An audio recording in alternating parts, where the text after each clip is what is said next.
Hello. Sorry. Hello, everybody. How many of you have done an application for a mobile phone? How many of you have tried to do an application for more than one mobile phone? Or more than one operating system?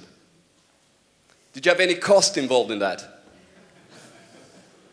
We were game developers from the beginning. We invented a system called MoFun for game development. You developed on the system, 35,000 developers, and it just worked on the phone. But we became publishers, and we started to publish games. And we bought this, we bought for millions of, a lot of money, the Da Vinci Code for releasing at the same time as the film. We sent it to an automatic porting house in America. They delivered 2 months after the film. What a catastrophe. We lost a lot of money. This was 4 or 5 years ago.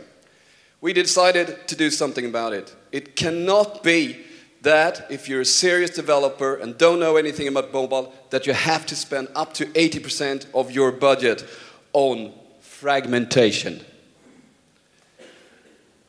I'm not a techie, but I can promise you, in my office, we have techie guys.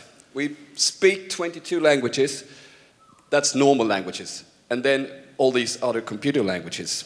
We tried to set a team together that could handle this from the beginning.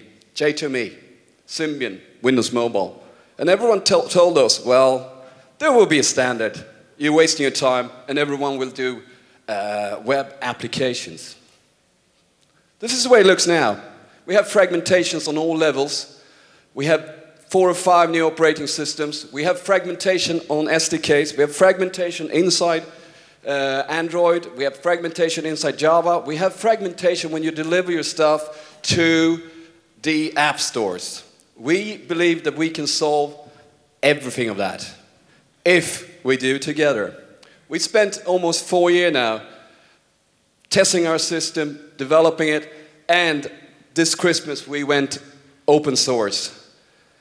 We have one solution to all platforms. We can put whatever language on top, and we can put whatever platform underneath. At the moment, there's some there already. This is a revolution. We can bring the normal people into mobile. Some of our developers that we try the system in know nothing about Symbian, but they develop the Symbian. They know nothing about Android, but they develop to Android. Okay, how do we do it? First, we got some money from the MySQL guys, because they know open source, and we love open source. We use open source. So we need open source strong commitment. We got the AdMob thing yesterday. We got someone did a game, the Doom is now running on telephones. We will sell a subscription for good income, and we will do support and NRE, because normal companies need a lot of support when they go into mobile.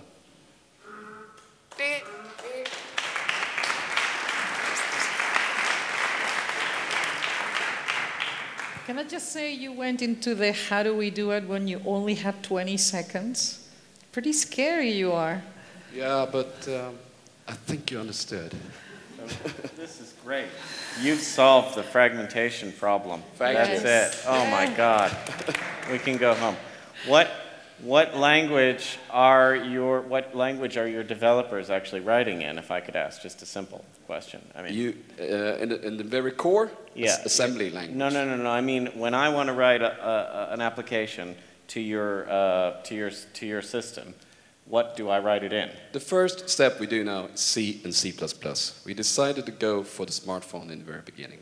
Okay. And then we put new language on top. We put Ruby, we put JavaScript now. So most of that is just very early stage at the moment. Okay. I share Dan's enthusiasm that this is a deep and fundamental problem that really does need to be solved. But I've heard this pitch many times, not from you, not from your company, but I've heard this pitch from probably a dozen companies over the last couple of years. How can you convince me that you really do have a solution rather than yet another failed write once, run anywhere solution? I agree on it. It's a very, very hard task, and we know about it. But the difference between us and many other solutions is that we have one tool.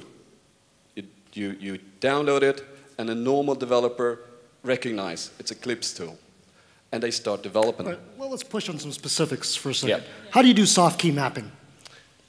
I'm not the techie guy, so I can't give you any answers on the techie guy stuff. I would submit that this is from a credibility standpoint, this is a heavily technical problem of how you and map the whole UI the stuff different is- device library.